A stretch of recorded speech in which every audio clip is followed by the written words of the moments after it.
కేంద్ర మంత్రిగా చేశారు, 5 సంవత్సరాలు ఎంపీగా చేశారు. పార్లమెంటు అనేటువంటిది రాను రాను చాలా సమయం వృధా అవుతోంది.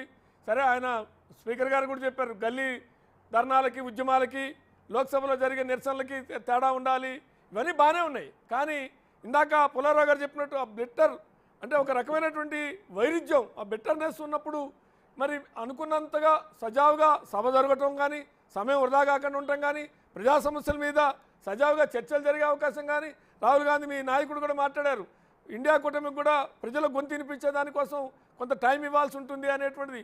టైం ఇవ్వాలంటే సభ జరిగితే టైం ఇద్దరికి వస్తుంది, కానీ అసలు సభ మొదటి రోజు నుంచే రైవల్సీ స్టార్ట్ అయినట్టుగా ఉంది కదా బలరాం నాయక్ గారు. సార్, ముఖ్యంగా టైమింగ్ అనేది బీజేపీ ఇండియన్ కూటమికు వాళ్ళు టైం అనేది ఎక్కడ ఇస్తారు, అసలు వాళ్ళు ఇవ్వడానికే అవకాశం ఇవ్వడం లేదు.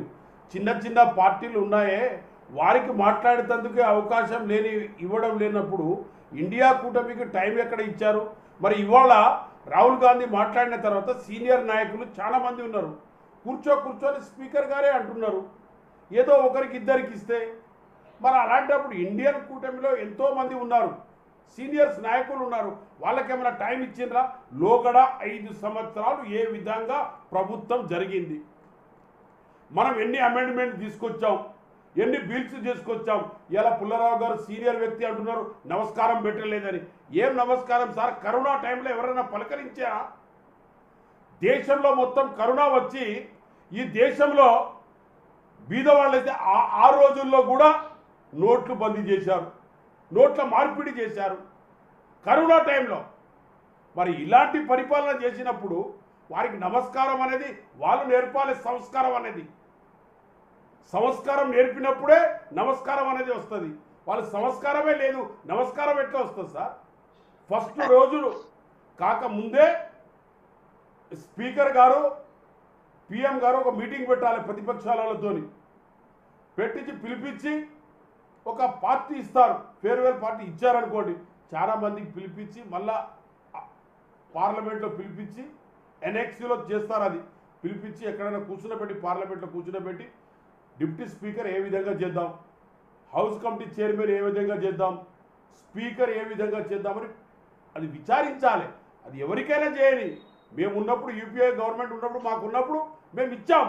ఇప్పుడు పుల్లారావు గారు ఉంటారు, అప్పుడు మెజార్టీ తక్కువ ఉండేనట. ఇప్పుడే మెజార్టీ వాళ్ళకు ఉందా? వాళ్ళకి ఇప్పుడు మెజార్టీ ఉందా? ఇప్పుడు వాళ్ళు ఇవాళ తెలుగుదేశం పార్టీ నితిన్ గారికి తీసుకునే కదా చేస్తున్నది. ఎంతమందితో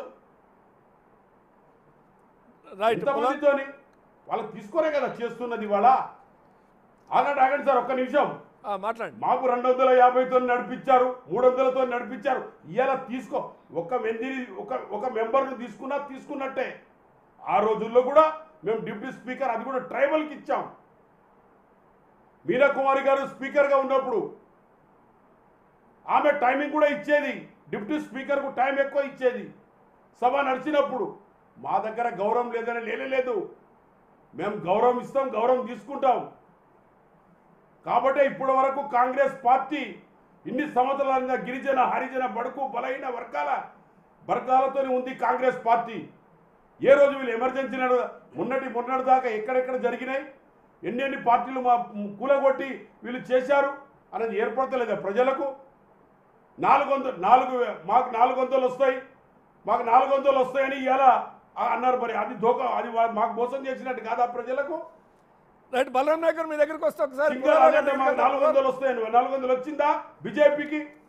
రైట్, బలరాం నాయక్ గారు ఒక్క నిమిషం పుల్లారావు గారి దగ్గరికి. పుల్లారావు గారు అంటే ఒక మాట